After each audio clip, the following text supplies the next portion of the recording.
Hi everyone, it's Danielle here from the author Tita's story, Life Through the Eyes of a Dog. Can people just let me know that they can see me? That would be wonderful. Anyway, I just thought I'd introduce myself. I'm actually a published author of Tita's story, Life Through the Eyes of a Dog. I'll just wait a few minutes before I start just to see that people can still see me here. In the background here is my garden. I'm actually sitting on the back deck here in my home in the backyard, and I'm actually in southwest Sydney.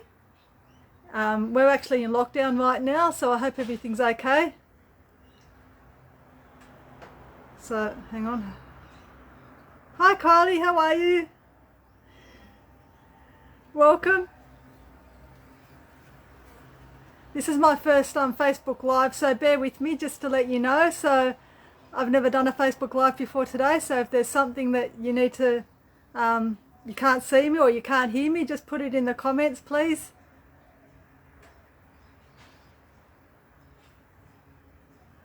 We'll just wait a few more minutes just in case there's a few other people around.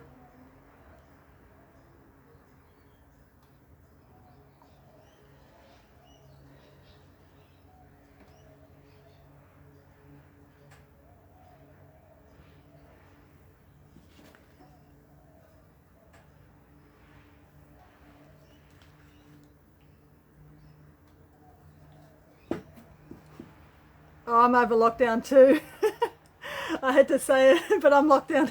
I'm a bit over it too. It's gone a long way, this lockdown, hasn't it? With us areas of concern. Where southwest Sydney is actually what they call a area of concern with the local government due to our cases of COVID. Hopefully it'll be over with soon and we all can be equal instead of just segregated here and there and everywhere. So I totally agree with you, Kylie, there. But we'll get into it. That's the main thing. Okay, so this is my book, Tita's Story, Life Through the Eyes of a Dog here. And somebody actually asked me, what was my career before I was a writer? Well, I was actually have a few careers. I was actually have an admin hat on, so I'm customer service or administration manager and office manager. And I have my own business as well. But the other thing I also did was a community care worker, which is like home care for those people out there who have elderly that may need help cleaning their homes. And I actually did that. So I work part-time and I wrote part-time. So instead of being a full-time job, that was my career. It still is my career because writing is not a full-time career.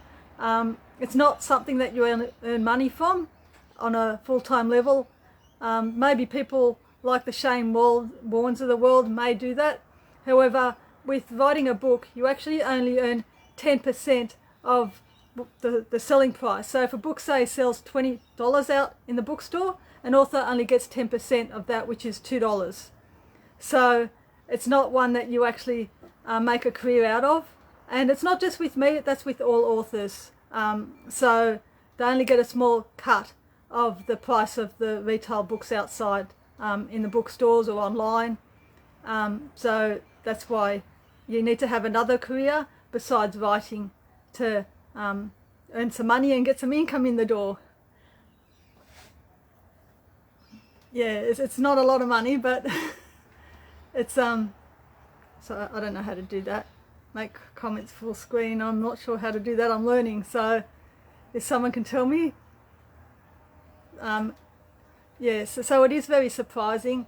So roughly the cut when you're actually an author, if you self-publish a book, which I did, you actually got to go out and market it yourself. So you're not. So that's a full-time job in itself. So you're knocking on doors of, a bookstore, or in my case, it might be a pet store or something else that might like dogs, and they might say, "Look, can I get a copy of your book?" And they won't pay for that. They'll want it for free, and I'm not willing to give everybody copies for free willy-nilly, and then them saying, "Look, I don't like the book," and give it back. So so that was a hard thing. So I decided then to publish my book, And through the publisher, they do all that kind of work. They knock on the doors, they get it out into the world. They don't just get it into the little bookstores. So they get it out into the world, and that's how the publisher themselves get, say 40% of the cut. The retailer might get 50%, and an author might get 10%, give or take. That's a rough guide of the publishing world out there. So yeah, so you do need another career besides being an author or writer, just to earn some money, because you can't live without money, especially with today's world. The other thing somebody actually asked me was, how did I overcome my fear of dogs? Well, we grew up with dogs. I've got a sister and 2 brothers, and living at home, we always had pets in the house. The majority of them were dogs. So I did become familiar with the dogs, and I did become used to them, and they became used to me. I'm not one to go out, and I didn't want to go out and buy a dog at the time, because I thought that, you know, they could react like that one did that when I was in the middle of the road. They bit me in the middle of the road. But not all dogs are like that, and you don't want to stereotype a bad experience amongst all animals, or all dogs, or even all people for that matter. So you know, and I knew the ones at home were fine, you know, because they didn't hurt anybody in the family. And we had big dogs and small dogs. So we even had a Rhodesian Ridgeback. We had Cocker Spaniels, you know, and anything in between. So I eventually became used to dogs. And the other thing too, in my community care work, you walked into clients' houses, people I didn't even know, and many of them had dogs.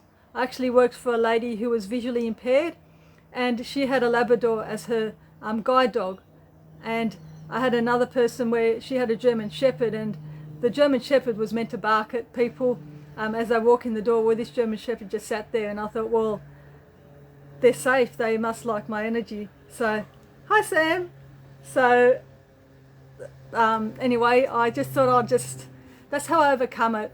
I try not let the fear overtake what I'm trying to do. Sometimes you just got to walk into a situation and confront your fear without even thinking about it, and that's what happens really.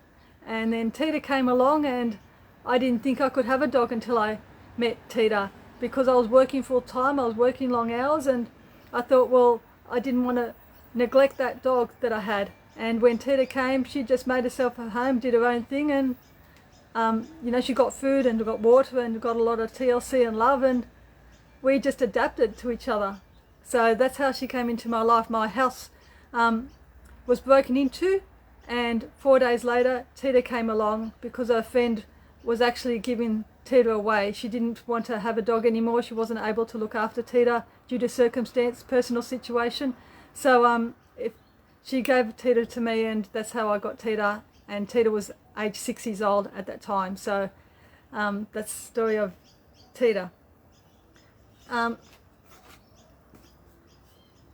Is there any other questions someone wants to ask? There's a few people here, but I just want to check before I continue on to something else. Is there any other questions, or anyone wants to comment below?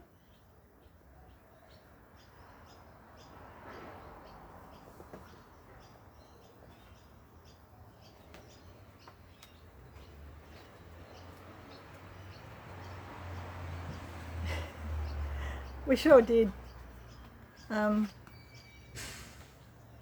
Tita lasted from March. She was 6 years old when she came to me, and she passed away at age 17, and we just bonded, you know, like connected like that. So, and I couldn't have asked for someone better than Tita to connect with, and I'm sure she couldn't have asked for a better owner than me as well, because I know it wouldn't have been easy for her to go from an owner who she was with for 6 years to come to some strange house and think, what am I doing here, and why, and stuff, and what have I done wrong. But yes, so the themes in my book, well, it just all happened. It just flowed. I wanted to share with my book, it's basically the life of Tita written through her own eyes. So I thought I'd start from when she was little, when she was small, because I did have some information from her previous owner on that, and to how she was with me. And themes just happen because themes happen in life. So when I have a dog and somebody passes away, you think, well, that's a theme of grief and loss. Or I was actually made redundant at work, and Tita was there helping me through that situation, and I had to figure out, well, how was I going to pay my own home because I didn't have a job. And so situations like that.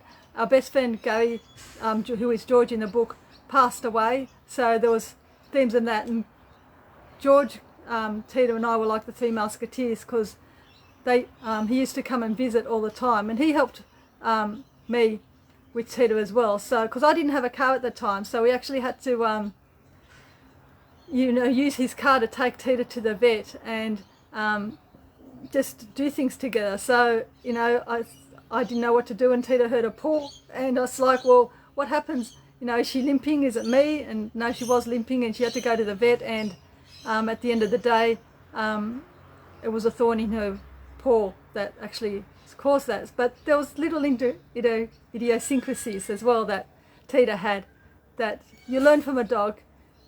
I used to call her name, and instead of calling her name, we discovered that if you whistle, she comes as well. So there's little bits that you learn from that. I did enjoy books and movies, Kylie, from animals' perspectives, and like Black Beauty. Milo and Ida's is probably a bit more recent compared to when I was reading books, but yes, things like Winnie the Pooh, Paddington Bear, Wind in the Willows, any of those sorts of books I loved reading as a child. So I wasn't good at school with reading, but I did read, but I wasn't good at comprehension. But yes, I did read as a child, and I did enjoy those animal books. I could probably relate to animals a lot more than humans, and even today I can relate to animals a lot more than humans sometimes, especially with people being so different. But yes, I did enjoy that. And did you have a favourite book as well? I also like Winnie the Pooh. That was another one I like, and I like his quotes. All the characters in there. And so yeah, there's all different animal books growing up. It could be the Three Bears even, or the Three Pigs. So animals are a great subject in books, I find.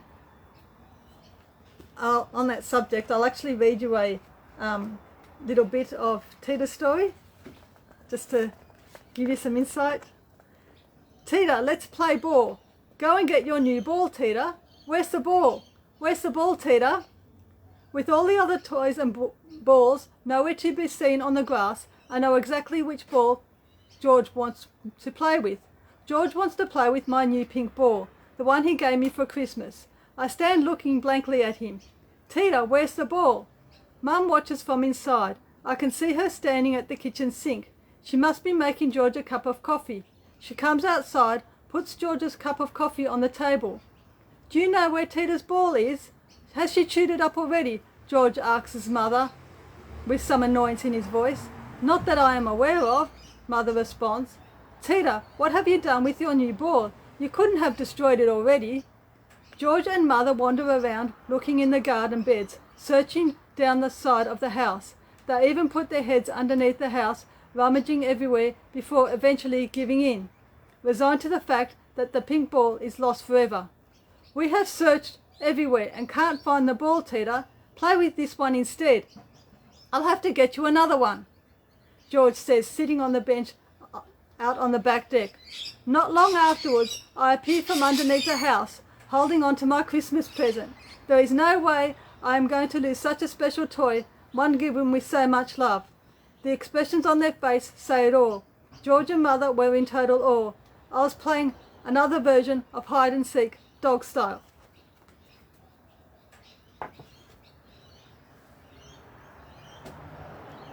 How did I become my reading and writing challenges to become a published author? Well, at school I was told I could never write essays, I was no good at comprehension, and that was probably, 1980s, give or take. And when I wrote my book, it was probably, 2 years ago I had it published, so that gives you a bit of time frame to give you a gauge of how things were. I never actually thought I'd become a published author. What happened was I was just thought I'd just write your book in a weekend, because I did a course that said write your book in a weekend. I thought, well, that'll be good, I can write my book in a weekend. Well, that wasn't the case, and I didn't know you had to describe, not tell. So instead of saying the dog had to bone, you had to create a scene where the dog's eating a bone so the reader becomes more engaged. And when that happens, there was all this structure you had to do in writing a book, so that's why it took so long as well. And so I got professional mentoring with that, and I also had a friend, because I had a bit of writer's block, and I had a friend who was very good at proofreading, and I asked him what he thought, and he actually encouraged me further, and he critiqued my book, and it came to a standard where I thought, well, I'll try and self-publish it. And when they looked at it and thought, yes, it's at a self-publishing standard, I thought, well, that's good. And then self-publishing wasn't for me after a while, so a mutual friend of my brother's, I asked him, he was into writing, and he gave me the name of the publisher, which was New Holland Publishing. I contacted them. They deliberated for a while because they thought Tita's story, because it's, even though predominantly it's non-fiction in the book, it's told by a dog, and because it's from a dog's point of view, they classify that as fiction. And because New Holland Publishers was a non-fiction publisher, they didn't know whether to publish it or not, because it's outside their normal range of books to publish. So they deliberated for ages, and then they decided to publish it, and that's how I became a published author. So it's just, sometimes fate happens, things are meant to be, and that's where the new career path starts. Now, another thing is, through this FaceTime session, I was actually given some prizes from Sam Corrie, who's actually on here, and I was trying to actually get her on here to explain these prizes, but the links don't work. So actually what they are is, there's two meditations, and one of them is actually one to do with the phases of the moon, and it's to do with healing and empowerment, and it's a meditation course that she actually runs. And the other one is the art of stillness, and that's another online meditation to do with calmness and stillness in your life. So that's the two prizes. And with this FaceTime session, Kylie, you've been commenting and interacting so well. I'd actually like to give you one of those prizes, if that's okay with you. So I'll contact you later after the session, and that's the giveaway for this FaceTime session. I'd like to give one of them to Kylie. And so thank you so much for interacting with me today, and thank you, Sam, and I'm really proud of you too. And so I just thought, thank you so much for interacting. Thank you for this FaceTime live session, and the next session will be something fun for us all, and it'll be about thinking about dad jokes and memories with books. So keep your thinking caps on, and there'll be another giveaway then. Thank you so much, everybody.